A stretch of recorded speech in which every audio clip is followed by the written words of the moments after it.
Sejam bem-vindos, começa agora mais um Jogo Económico. A partir de agora pode seguir-nos nas redes sociais ou no site do Jornal Económico, mas também na Bola TV. Use o hashtag Jogo Económico para comentar os temas que vamos ter em debate. A Liga Portuguesa tem 7 jogadores na lista de 30 futebolistas mais valiosos que atuam fora das Big Five. Saiba nesta edição quem são os 7 magníficos avaliados pelo site Transfer Market. Este vai ser o tema da primeira parte do programa. Após o intervalo, vamos acelerar até Portimão para analisar o regresso do MotoGP Portugal, 8 anos depois da última prova no nosso país.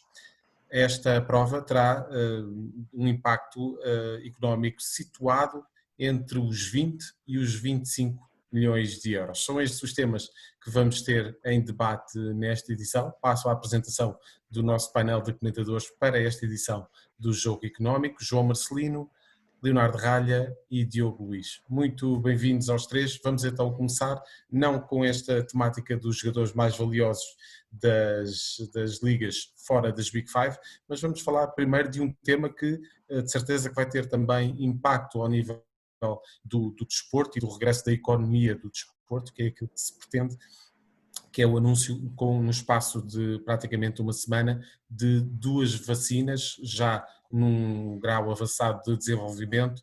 Estamos a falar da vacina da Pfizer e BioNTech, mas também da vacina da Moderna, que até é mais interessante ao nível das condições de conservação e para distribuição.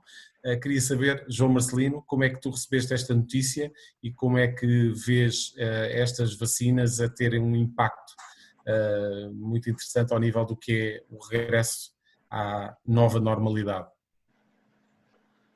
Olha, eu confesso que não sou um grande especialista de saúde, em Portugal há muitos, mas eu sinceramente não sou. Aquilo que eu espero é que efetivamente o mais rapidamente possível nós possamos ter os instrumentos para nos defendermos da pandemia e regressar à vida normal. Portanto, eu recebo isso como qualquer cidadão e é nesse plano que eu me coloco com esperança de que seja efetiva a capacidade dessa vacina de nos ajudar a debelar o problema e, portanto, que rapidamente as vidas, a vida social e a vida económica, são ambas muito importantes, regressem àquilo que todos nós conhecíamos e, portanto, isso permita, neste caso do desporto, é aquilo que nós aqui abordamos, que rapidamente regresse à normalidade em todas as competições, porque isso tem também a sua importância económica. É isso só apenas e mais nada. Diogo Luís, justifica-se esta euforia à volta das vacinas que foram divulgadas? É bom de haver vacinas, há esperança. Agora, a dificuldade de vacinar toda uma população, todo o mundo, não se aparenta como uma situação fácil de resolver, mas pronto, existe a vacina. Esperemos que daqui a um ano, pelo menos, as coisas já estejam normalizadas, ou próximo do normal. Seria bom. O que me parece é que, apesar dessas boas notícias, devemos continuar a ter muita precaução na forma como gerimos os nossos recursos, todos, individualmente e coletivamente, em termos de empresas, em termos de famílias, porque a verdade é que, mesmo havendo vacina, possivelmente só daqui 6, 7 ou 8 meses, segundo consta, segundo a capacidade de produção, e depois, em função das notícias que têm vindo a sair, têm que ser tomadas 2 doses. Não vamos ter, não vai desaparecer de um dia para o outro o Covid, e, portanto, de uma forma cautelosa, convém que os recursos sejam bem geridos, sobretudo no desporto, não pensar que já passou o pior, ainda vamos ter aqui meses difíceis e com uma boa gestão, com precaução, com cautela, vamos ser capazes de ultrapassar esta dificuldade com que nos deparamos e com que nos iremos continuar a deparar no curto prazo, e depois no médio prazo, quando as coisas normalizarem, vamos criar, já temos os alicerces criados e constituídos para podermos voltar a crescer e a ter espetáculos com público, sobretudo muito mais do que a parte económica. Também é importante que as pessoas saiam de casa, vão aos espetáculos, participem, porque a verdade é que o desporto sem pessoas, sem adeptos, não é a mesma coisa, não tem nada a ver. Um jogo de futebol, e por exemplo, falando de futebol ou das atividades de pavilhão, os pavilhões vazios ou com o estádio vazio, não é a mesma coisa. Não é? Infelizmente em Portugal os estádios nem sempre estão cheios, mas pode ser que, quando tudo isto passar, as pessoas tenham tanta vontade de regressar que até encham os estádios, não é? Que até tenhamos uma diferença do pré-Covid para o pós-Covid em termos de espectadores nos estádios. Diogo, e diz-me uma coisa, como é que tu viste, nós tivemos vários setores a valorizarem-se em bolsa com estas notícias, esta semana, e uma das situações que foi possível analisar foi, por exemplo, o Manchester United a valorizar muito depois das notícias das vacinas. Este é de facto o otimismo natural dos investidores quando olham para um setor que está de facto em decréscimo, e já vimos isso aqui noutros programas, e que há ali uma luz ao fundo do túnel que lhes permite, se calhar, pensar com otimismo neste setor. Olha, de uma forma generalizada, todos os setores subiram. A verdade é que a bolsa em 10 dias, as bolsas internacionais, subiram 10, 15 ou 20% em 10 dias e continuam a subir. Portanto, parece-me que também estamos num contexto algo de euforia, porque tudo o que é más notícias está a ser absorvido por uma onda de positivismo, de subidas de mercado. Posso dizer que os índices americanos estão em máximos de sempre, os Estados estão fechados, a economia não está a carburar e, portanto, há aqui alguma divergência entre aquilo que é a economia real e aquilo que são os mercados financeiros, que é justificável, porque vivemos num contexto de taxas de juros muito reduzidas, de muitos estímulos económicos que estão a ser colocados na economia, mas nem tudo justifica aquilo que está acontecendo nos mercados financeiros. E, portanto, o facto do Manchester United ter subido acompanhou o mercado. A verdade é que estamos a falar de um grande clube, que normalmente tem grandes receitas em termos de merchandising, que irá continuar a tê-las, que se tiver tido uma abordagem inteligente ao contexto que vivemos, naturalmente que potenciou muito as suas vendas no online, e se o online teve resultados, no futuro, quando passarmos a pandemia, o Manchester United estará mais forte, porque irá conseguir vender no online e em simultâneo na presença física nas lojas. Portanto, desse ponto de vista, se aproveitou. Estamos a falar de um grande clube com uma marca mundial, com certeza que sairá mais forte da crise. Leonardo Ralha, como é que tu viste esta euforia em torno das vacinas? É uma euforia bastante compreensível. Nós estamos a observar ao longo deste ano que há setores que sofrem menos a grande distribuição, sobretudo no alimentar, em tudo o que tem a ver com a vida doméstica, não está a sofrer por aí além. Pelo contrário, no turismo, na restauração e nos eventos inscrevem-se obviamente os espetáculos desportivos, a situação é catastrófica. O que estes anúncios destas duas vacinas nos dão, se quisermos ser cautelosos, mas cautelosamente otimistas, é uma razoável esperança de que a próxima temporada desportiva será, mais uma vez, não o normal, mas o normal possível, com a possibilidade de haver público nos estádios, público nos pavilhões, de uma haver... percentagem reduzida, não é, Leonardo? A partir provavelmente, essa transição, não é? Provavelmente gradual, como o Diogo disse, haverá uma questão muito complicada de produção e de logística, que provavelmente não fará que grande parte do público tipo dos espetáculos desportivos esteja na primeira linha, nas primeiras prioridades da toma da vacina. É muito possível que o acesso possa estar condicionado também à existência de vacina ou não por parte do espectador. Há toda uma série de incógnitas. Agora, parafraseando uma personalidade brasileira que depois enveredou pela política, o Palhaço Tiririca, que dizia que pior não fica. Pronto, neste caso claramente não é o que acontece, melhor fica, certamente, melhor do que a situação que temos neste momento no desporto, certamente ficará quando as vacinas começarem a ser aplicadas. Leonardo, e passamos então para o segundo tema desta primeira parte. O Transfer Market fez uma reavaliação de 120 jogadores da Liga Portuguesa e, para além disso, fez uma lista dos 30 mais valiosos, dos 30 jogadores mais valiosos que estão a atuar fora das Big Five. Portugal tem 7 jogadores nessa lista e esses jogadores são Corona, Grimaldo, Everton Cebolinha, Filipe Anderson, Rafa Silva, Marega e Pizzi. Estes 7 jogadores estão compreendidos aqui num espaço, em termos de valores, entre os 30 milhões entre os 30 milhões de Jesus Corona e os 20 milhões de euros de Pizzi. O facto de termos aqui 7 jogadores numa lista de 30 significa que somos das melhores ligas depois das Big Five, Leonardo? Claramente, e acho que não há muito a dizer. O Porto e o Benfica têm uma posição forte, consolidada na Europa futebolística. O Sporting, apesar dos seus muitos problemas, além de tradição, tem resultados interessantes em algumas temporadas, tem uma aura de formador de grandes jogadores também. O Braga e outros clubes também estão a fazer o seu caminho. O facto de termos Trincão no plantel do Barcelona é apenas um exemplo disso. Acho que o nosso estatuto, enquanto campeonato alternativo aos campeonatos que têm maior poderio económico, é claro. Não me parece que possa ser abalado até pelas piores decisões que são tomadas aqui pelos decisores do futebol nacional.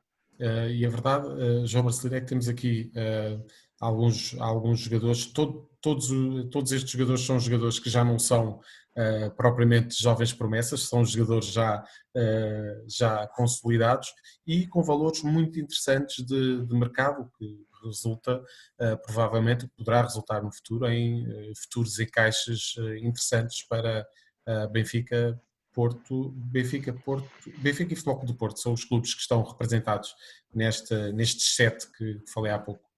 Ora, deixa-me aproveitar este estudo do Transfer Market para dizer que normalmente estas entidades que estudam, às vezes são sites especializados, outras vezes são universidades, correm sempre, como se diz na gíria do futebol, atrás do prejuízo, ou seja, demoram sempre muito tempo a reconhecer a realidade. E, portanto, eu olho para isto e sorrio, porque alguns destes jogadores eu não acho que tenham este valor do mercado, e faltam nesta lista de jogadores. Por exemplo, o Darwin Núñez está claramente acima de qualquer um destes jogadores que aqui está.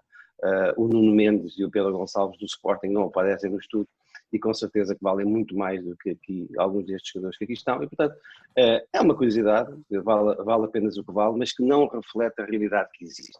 É evidente que... João, já agora deixa-me só, falaste do Nuno Mendes, deixa-me só dar mais este pormenor. O Nuno Mendes, com esta reavaliação que falei há bocadinho do Transfer Market, tornou-se no lateral esquerdo mais valioso do mundo com 18 anos.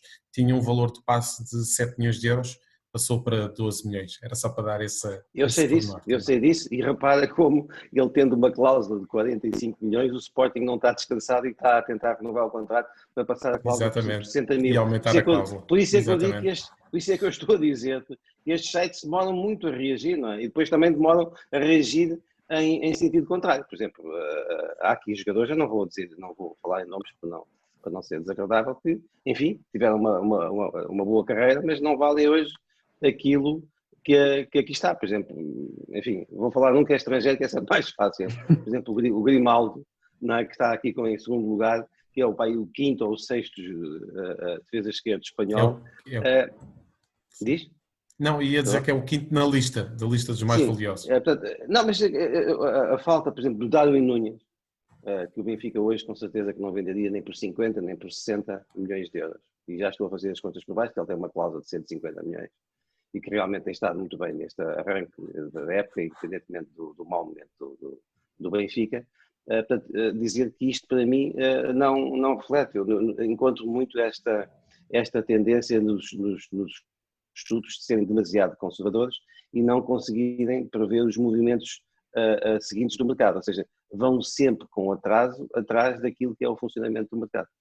Diogo Luís, temos aqui de facto um naipe de jogadores muito interessante nesta lista dos 30, é uma liga de grande qualidade e que merece ser seguida com mais atenção? Não é uma liga de grande qualidade, atenção, não vamos também... Não, fora das Big Five, naturalmente. Fora das Big Five, é esse o contexto. Em que se trabalha bem, em que os jogadores jovens, por exemplo, em termos de scouting, os jogadores estrangeiros sabem que se vierem para Portugal e fizerem aqui uma passagem, que vão sair muito mais fortes do que chegaram e que vão estar disponíveis para abraçar outros desafios de maior grau de dificuldade. E, portanto, desse ponto de vista, sim, temos essa fama, trabalhamos bem os jogadores, valorizamos bem os ativos. Agora, em termos de competitividade, a nossa liga não tem nada a ver com outras, em termos de espetacularidade também não tem nada a ver com outras, infelizmente.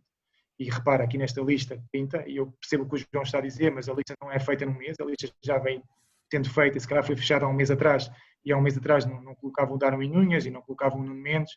Enfim, tem aqui algumas limitações, como é normal, mas trata-se de uma análise que é feita em todas as ligas do mundo, porque repara, temos aqui Paulinho e Oscar que jogam na Liga Chinesa. Atenção, já são jogadores já com outra idade, mas só para dizer que aqui a abrangência da lista é enorme. E nas duas maiores posições temos dois jogadores do Ajax, David Neres e Onana, que são dois belíssimos jogadores, ainda a viver um pouco daquilo que foi o Ajax, aquele grande Ajax que chegou às meias finais e no ano a seguir. Enfim, são estes dois aqueles que ainda acabam de ficar, mas também está o Deli Blind.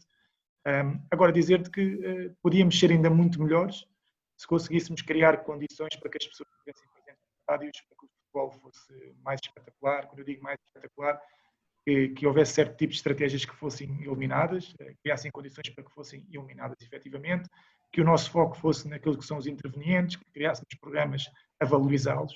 E eu, desse ponto de vista, parece-me que, se o fizéssemos, que os intervenientes, os craques, ainda iriam ser mais valorizados do que estão neste momento, neste estudo, porque eu acho que nós acabamos por ter ainda mais mão de obra com qualidade e com capacidade para estar presente nestes 30 melhores jogadores fora das Big Five. Zé Carlos, deixa-me só dizer uma coisa que para mim é clara e entra pelos olhos dentro. A Liga Portuguesa é a 6ª melhor da Europa, é a primeira fora dos 5 que são, obviamente, incontestavelmente os líderes, e deixa-me dizer que isso não são questões de opinião, são questões de ranking, são questões de clubes participantes na Champions. Mas João, quantos clubes é que participam em Portugal nas competições europeias? Porto, Benfica e Braga. Não podes dizer que em 18 clubes, 13 representam os 18. Eu sei que há opiniões muito catastrofistas em Portugal. Eu estou apenas a salientar factos, não estou a dar opiniões, estou a dizer que Portugal é claramente a 6ª liga da Europa, tem uma seleção que é a 5ª do mundo, portanto estamos a falar desse futebol. É claro que depois nós podemos sempre dizer que pode ser sempre melhor, tudo pode ser melhor, até nós podemos ser todos melhores, até comentadores. O que eu estou aqui a querer dizer é que essa posição relativa do futebol para português não tem, não pode ser contestada, é um facto, existe, e depois basta olhar também, obviamente, para aquilo que são as posições dos nossos principais clubes, o Porto e o Benfica nos rankings internacionais. Portanto, tudo isto nos remete para termos um futebol que está muito acima daquilo que é a generalidade dos diversos setores económicos do país. Isso é um facto. Muito bem, vamos então passar para a segunda parte do programa, onde já vamos analisar então o regresso do MotoGP a Portugal, 8 anos depois. É já a seguir. Ações e obrigações. Investimento e poupança. BCE e FED. Resultados e empresas. Análise e gráficos. Analisamos isto tudo e muito mais todas as semanas no Mercados em Ação do Jornal Económico. Temos analistas de topo em estúdio e em direto de Londres, Washington e de vários pontos do globo. No Espaço Empresas convidamos líderes de negócios que marcam a diferença em Portugal e lá fora. Contribuímos ainda para a literacia financeira com a palavra da semana. Não percam Mercados em Ação nos sites e nas redes sociais do Jornal Económico.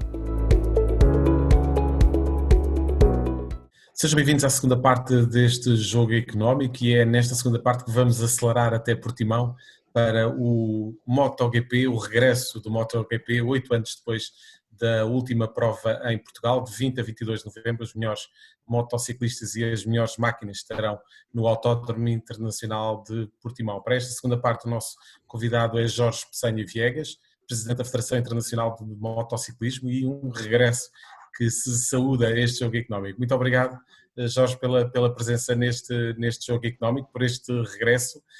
Para alguém que assinou o primeiro contrato para que o MotoGP tivesse possibilidade de rodar em estradas portuguesas, neste caso num autódromo, foi o Jorge. O Jorge assinou esse contrato com a Dorna em 2000. Como é que se sente por assistir também a este regresso do MotoGP a Portugal em 2020? Olha, bom dia a todos. Claro que estou super satisfeito. É evidente que não fiquei satisfeito quando perdemos o Grande Prémio em 2012, mas enfim, isso dava para outro programa. A verdade é que, fruto da situação que vivemos, vamos ter o fecho do Campeonato do Mundo nas 3 classes, Moto2, Moto3 e MotoGP em Portimão, com 2 classes ainda por encontrar o campeão. Infelizmente o MotoGP já apenas o vice-campeonato está aberto, mas são muitos os motivos de interesse, como é evidente. E vamos ter uma prova por aquilo que temos visto neste Mundial, este ano. Temos tido um equilíbrio tremendo, com até Miguel Oliveira a ganhar uma prova e a encher de orgulho o país. Como é que vai ser para Miguel Oliveira, na opinião do Jorge, como é que vai ser para Miguel Oliveira este regresso a Portugal e a uma pista que ele conhece tão bem? Mas isto, enfim, neste nível já não é o facto de já se ter competido numa pista que faz a diferença, porque são pilotos super profissionais e as diferenças são tão pequenas e o equilíbrio, como você disse bem, é de tal maneira que, enfim, é quase uma lotaria. No entanto, eu lembro-me que o Miguel, logo do início do campeonato, quando voltámos às corridas, ele perguntou: mas Jorge, queres que eu ganhe já a próxima ou ganho só em Portimão? E eu pedi-lhe para ele ganhar a próxima, o que ele fez, de maneira que agora se calhar vai querer também ganhar em Portimão. É evidente, se me perguntarem, o Miguel pode ganhar, óbvio que sim, não é fácil, aliás quem segue o campeonato sabe que aqui os lugares são caríssimos, mas o Miguel tem andado ali nos 5, 6 primeiros e portanto é possível que o Miguel ganhe, não é fácil, é desejável, todos nós não queremos outra coisa, mas a verdade é que eu penso que os pilotos vão dar-nos um espetáculo incrível, porque a pista de Portimão tem características completamente diferentes de todas as outras. Foi desenhada por um arquiteto que anda de moto, pronto, para puxar um bocadinho a brasa à minha sardinha. Não foi desenhada pela Tilke, enfim, aqueles arquitetos que fazem aqueles cartódromos gigantes em que as curvas são quase todas iguais. Ali não, ali realmente temos uma pista que vai ser, eu estou curioso de ver em certos sítios se as motas não vão descolar, mas vamos ver. Já não falta muito, amanhã já vai começar o espetáculo. E seria de facto muito mais interessante, um espetáculo muito mais interessante se tivesse o público a assistir e a apostar pelo português. É verdade, mas isso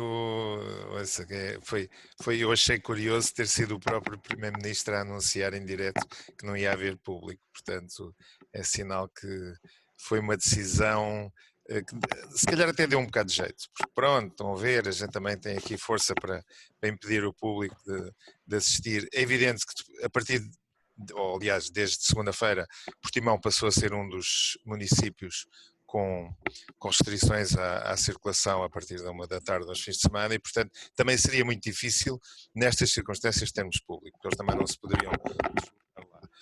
Agora, a verdade é que já havia imensos bilhetes vendidos e as pessoas já estavam muito satisfeitas de poderem ir incentivar o Miguel, sobretudo, para não falar nos espanhóis todos que vinham, não é? Portanto, não há nada a fazer, as coisas não correram bem na Fórmula 1, ou pelo menos foi essa a imagem que passou cá para fora, e vamos ter que fazer o Grande Prémio sem público, pronto.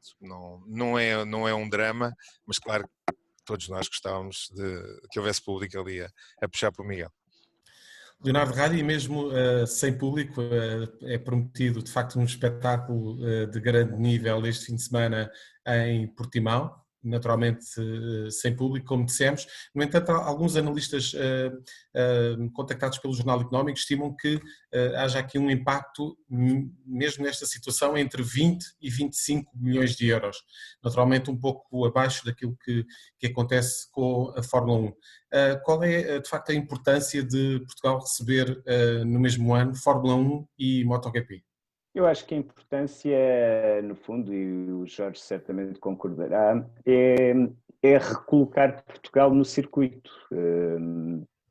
Nem sempre isso é garantia de que nos manteremos nos calendários das principais competições, como se começa a ver na Fórmula 1, mas a partir da altura em que o Autódromo de Portimão recebe estes grandes eventos, existe uma possibilidade de continuar a recebê-los quando as circunstâncias, como se espera, sejam extremamente diferentes e potencialmente muito mais rentáveis para Portugal. E de facto, João Marcelino, como o Leonardo Ralho disse, portanto Portugal entra na montra, já este ano e está no calendário. Para o ano apresenta-se como uma pista de reserva e com grandes possibilidades de receber novamente o MotoGP. É, de facto, o regresso a Portugal das grandes provas motorizadas a nível mundial. Não só das grandes provas motorizadas, mas do grande desporto em geral. Eu lembro-me que nesta fase de pandemia nós já tivemos a Final Four, a Final 8 da Champions, tivemos o Grande Prémio de Fórmula 1 e agora o MotoGP. Acho que são acontecimentos importantes, mesmo nos quais eu também assinalo esta atenção política, se me permites, do governo ao MotoGP, reconhecendo que não havia razão nenhuma para que tivesse havido público na Fórmula 1 e que realmente, do ponto de vista da saúde, a gestão daquele acontecimento foi um desastre. Mas é como tu dizes, acho que estas provas dão argumentos às organizações portuguesas para nos próximos anos, quando rentabilizarem essa sua disponibilidade para num período tão difícil terem arcado com estas organizações. Portanto, eu saúdo, eu acho que Portugal deve posicionar-se não só nestes esportes, mas em outros, como receptor de grandes eventos. Acho que isso tem muito a ver com a política do país, de um país que aposta no turismo, e portanto eu fico satisfeito. Gostaria que o João Mir não tivesse resolvido já o Campeonato Mundial em Valência para tudo se poder aqui discutir em Portimão. Teria sido muito mais interessante do ponto de vista do MotoGP, da classe principal, obviamente, e portanto acho que é bastante positivo para o nosso país. Espero que realmente no futuro possamos continuar a organizar essas provas, porque elas são com um público em condições normais, potenciadoras económicas de desenvolvimento, sobretudo daquela região. E num país onde eu pelo menos não gosto que as coisas se passem todas em Lisboa e às vezes no Porto. Quanto mais diversificarem forem os acontecimentos, mais homogéneos se torna o país. Por tudo isso fico bastante satisfeito. E Diogo Luís, com um português no elenco e entre as grandes figuras do campeonato deste ano, as coisas tornam-se ainda mais aliciantes. Sim, sem dúvida, ainda mais um português que é um português que tem muita qualidade neste desporto que nós estamos aqui a falar, e que nós esperamos que continue a desenvolver e a crescer da forma como tem vindo a crescer. É uma pena não haver espectadores, é verdade. Eu acho que nós temos que aproveitar e para fazer uma grande organização mais uma vez. E como disse o Jorge, numa pista diferente, mais espetacular, e acho que todos os pilotos vão se sentir satisfeitos por estar numa pista diferente, numa pista que lhe dá outras condições em termos de corrida. Portanto, isso também acabará por ser valorizado. Infelizmente não temos espectadores, mas eles acabarão por vir nos próximos anos, porque acredito que a nossa capacidade organizacional e as nossas condições vão fazer com que os pilotos se sintam muito confortáveis e com que as pessoas da organização do MotoGP também comecem a olhar para Portugal de uma forma diferente. E eu acho que esse é que é o grande objetivo. Estamos novamente aqui na rota das grandes competições e, claro, o aliciante do Miguel Oliveira, esperemos que ele faça o espetáculo que costuma fazer, que repita a vitória que já conseguiu. Seria fantástico, com ou sem público, naturalmente todos iremos acompanhar com o devido detalhe, por ser uma prova com português e sobretudo em Portugal, e portanto esperemos que corra tudo bem e destaque e reforçar que espero que a organização faça aquilo que nos habituou, é que nós estamos habituados nas organizações de eventos em Portugal, e que dê uma grande demonstração de rigor, de capacidade, de forma a que no futuro consigamos também juntar aqui a vertente desportiva à vertente económica, como disse o João, que é fundamental para nós também darmos a volta ao contexto atual que estamos a atravessar. Jorge Pessanha Viegas, de facto, como referi há pouco, Portugal está de reserva para integrar o calendário de 2021 do MotoGP. Temos aqui uma situação um bocadinho peculiar, que é se as coisas não melhorarem entretanto e se não for possível fazer a prova na Argentina e nos Estados Unidos, Portugal entra diretamente então para substituir uma dessas provas. Vamos ter MotoGP em 2021 e se acredita que em abril já será possível ter pelo menos algum público? Pois, quer dizer, isto agora é uma pergunta que eu não sou especialista. Agora toda a gente é especialista em epidemias, eu não sou. Portanto, não faço ideia. Gostaria muito que já houvesse público. Estou convencido que o MotoGP vai regressar em abril a Portimão. se as coisas correrem muito mal, vamos ter se calhar um segundo MotoGP em outubro no Estoril. Portanto, vejam bem o que está aqui em cima da mesa. E eu relembro que este ano, as pessoas se calhar, enfim, nem toda a gente segue o motociclismo em todos os detalhes, nós tivemos a última prova do Mundial de Resistência, às 12 horas do Estoril, tivemos 2 mundiais de Superbike, das quais a última no Estoril também, tivemos no fim de semana passado a última prova do Mundial de Enduro e agora vamos terminar o Mundial de MotoGP. Portanto, Portugal está mesmo na rota, é evidente que o facto de eu ser presidente da FIM não tem nada a ver com isto, como é óbvio, mas a verdade é que Portugal tem mostrado uma capacidade organizativa que sempre teve. Nós gostamos muito de receber cá estes eventos, sabemos organizá-los e, portanto, como disse o João e bem, nós vamos com certeza contribuir para que a parte do turismo no nosso PIB vá crescendo, porque o turismo desportivo tem uma importância enorme. Apesar de nunca ter sido feito um estudo sério sobre isso, o turismo desportivo é talvez, enfim, agora não temos tempo para isso, mas num pequeno estudo que nós fizemos há 2 anos, era superior ao setor das pescas, para terem uma ideia. Portanto, acho que estamos no bom caminho. Para terminar então esta segunda parte do jogo económico sobre MotoGP, numa conversa que tivemos também para o Jornal Económico, disse-me que as perspectivas podiam não ser animadoras se o MotoGP tivesse um segundo ano sem público, tal como aconteceu este ano. Como é que, de forma breve, pode definir aquilo que será o futuro deste MotoGP? Enfim, fala-se de muitas variantes, renegociação de contratos. Eu vou dizer, em 2021 terminam a maioria dos contratos atualmente em vigor com os circuitos. Portanto, vai haver uma renovação e é aí que entrará Portimão e eventualmente até Portimão em alternância com o Estoril. Essa seria o meu cenário preferido, alternando a Superbike num lado e o MotoGP no outro, enfim. Mas isso, para já, tudo indica que Portugal vai passar a ter de uma forma regular o MotoGP a partir de 2022. Só para isso é preciso que enfim, as autoridades do turismo, o governo se atravesse, como se costuma dizer em bom português, com o contrato.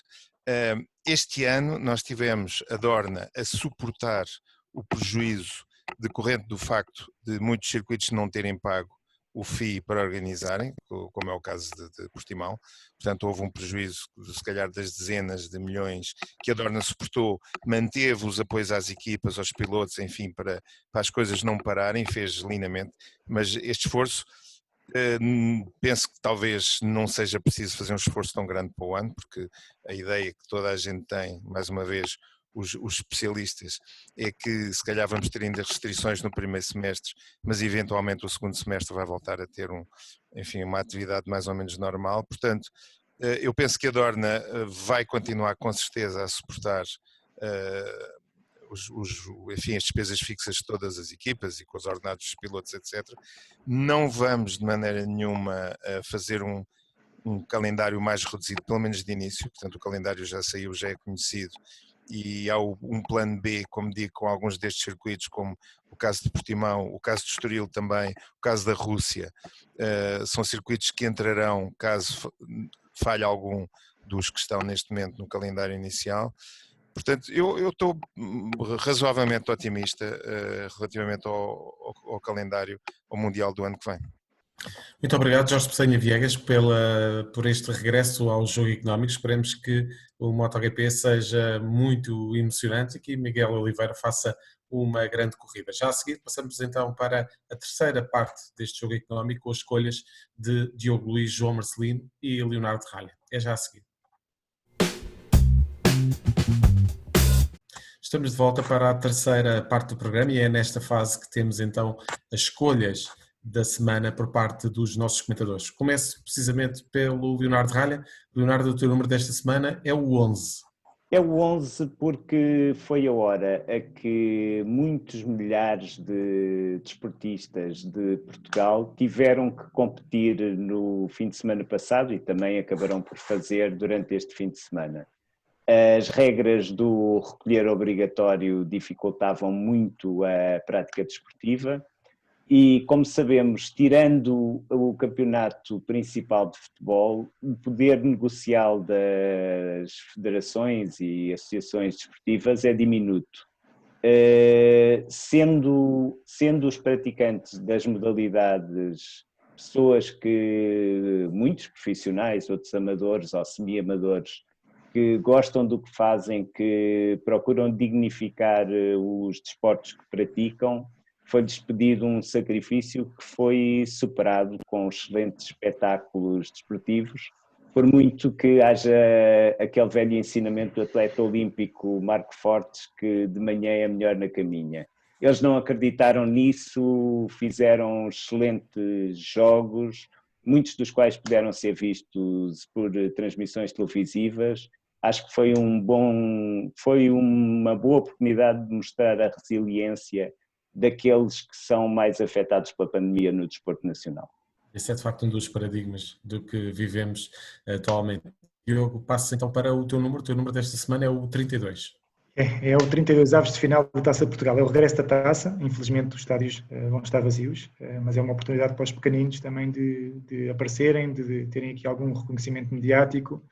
Claro que vamos olhar com mais destaque para o Fabril, para o Paredes e para o Sacravenense, que vão defrontar aqui os três grandes, são aqueles que também têm mais adeptos espalhados pelo país e, portanto, vamos estar atentos a estas três equipas, mas, sobretudo, eu acho que é destacar aqui a festa da taça, que é sempre um momento bonito e um momento diferente em Portugal e que, apesar de tudo, é valorizado por todos. Apesar de não ser uma competição que dá grandes prémios em termos monetários, que dá um lugar, acaba por dar um lugar na Liga Europa, mas, sobretudo, a festa que está sempre à volta da taça, que este ano não vai poder ser exercida porque estamos em um momento de contenção, mas apesar de tudo vamos analisar pela televisão e vamos ter a oportunidade de ver algumas equipas felizes por defrontarem adversários de outros patamares e que fazem da Taça de Portugal uma competição muito especial. João, o teu número desta semana é o 6.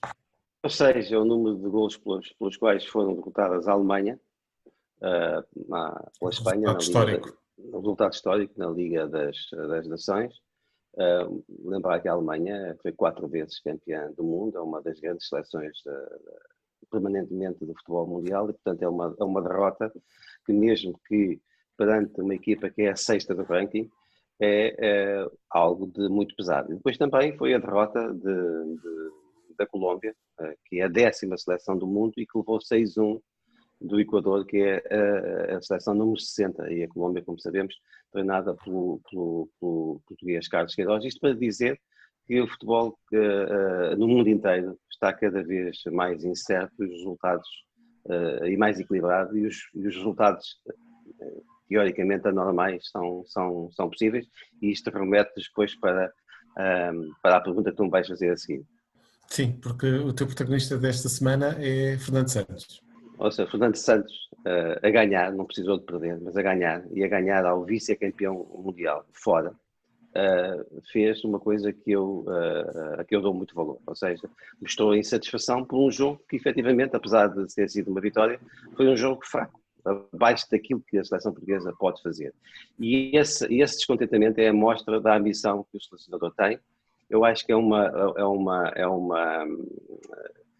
digamos, uma manifestação de desagrado perfeitamente genuína, mas que também é bastante inteligente, porque permite que, fora da seleção, as pessoas que gostam de futebol, como nós, pensemos e temos a certeza que estamos perante uma equipa ambiciosa e que se gera por valores sempre muito altos e que não fica contente por ficar num grupo em segundo atrás do atual campeão mundial e que foi vice-campeão da Europa, a França, ou seja, em circunstâncias muito melhores do que aquelas que passaram a seleção alemã ou a seleção colombiana, nós damos uma mostra de grande ambição, e é isso que faz os grandes grupos de trabalho em qualquer área desportiva. Portanto, parabéns ao Fernando Santos por essa manifestação, e com certeza que os jogadores que têm imensa qualidade no futuro perceberão exatamente em rigor aquilo que o treinador quis dizer, é apenas alertá-los, porque para que ter valor só não chega, é preciso em todas as situações e perante todos os adversários e perante qualquer situação classificativa, dar sempre o melhor. E desta vez isso não aconteceu, mas mesmo não acontecendo, Portugal ganhou, insisto, ganhou. Diogo, tu agora pegas no volante e escolhes o Lewis Hamilton. Sim, o Hamilton, que culminou esta semana com o 7º campeonato do mundo, entra no mais alto patamar da Fórmula 1, igual aos campeonatos de Schumacher, está a bater recordes atrás de recordes, tem 94 vitórias, já é o piloto com o maior número de vitórias de sempre na Fórmula 1, possivelmente irá continuar para o ano e irá bater todos os recordes, está na vitrine dos melhores de sempre na Fórmula 1, não digo que é o melhor, porque isto é como discutir quem é o melhor, se é o Ronaldo, se é o Pelé, se é o Messi. Enfim, são todos bons e nós pelo menos tivemos o privilégio de ver uns quantos muito bons também neste desporto fantástico que é a Fórmula 1 e o reconhecimento aqui pelo trajeto do Hamilton e sobretudo por ter sido nesta semana que ele bateu o recorde e conseguiu mais um título mundial.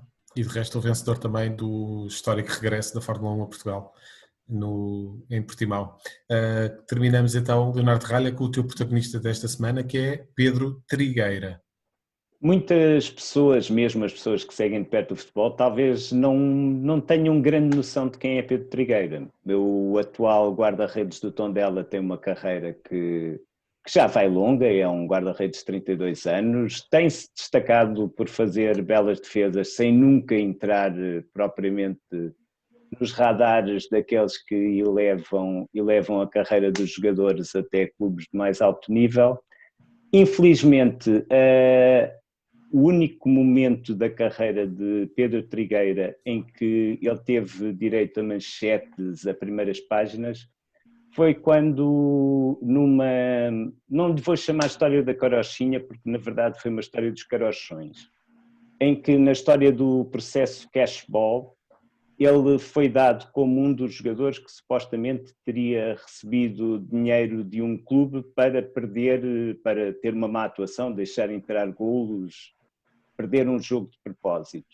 A acusação ainda era mais surreal porque no jogo em causa, que foi uma meia-final da Taça da Liga, ele fez algumas das melhores defesas desse ano.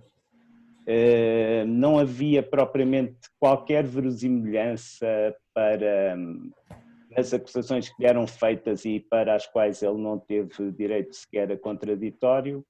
Vê-se agora no relatório da Polícia Judiciária que mostra que aquele processo foi o que foi, que Pedro Trigueira nem sequer nunca terá sido contactado pelo único arguido, é a pessoa que dizia ter sido mandatado por um clube para viciar resultados esportivos. Eu presto a minha homenagem ao Pedro Trigueira, que é um bom profissional e que o tem demonstrado ao longo destes anos e lamento que ele tenha sido envolvido neste caso triste para o desporto e também para a comunicação social portuguesa. Muito bem, Leonardo Ralha, Diogo Luís e João Marcelino, até para a semana. Nós voltamos para a próxima semana, sempre com os números que contam dentro e fora das 4 linhas. Até para a semana.